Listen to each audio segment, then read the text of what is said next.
Ayan. Kasi nalalaglag pa siya. So, yung matanda na siya, namumunga pa. Diba? Ayan. Matatanda na sila namumunga pa rin. Kunin ko na yung bunga. Ang-apat na puno. Ang-apat na puno ng sili.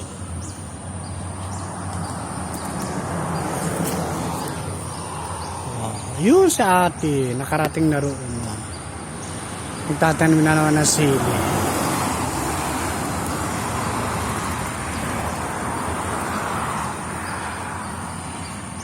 Kunin na natin ang bunga nito. Ito na yung sili. Marata akong sili sa rep. Kaya lang sasayang pa. Nalalaglag. O siya, babush. Bye!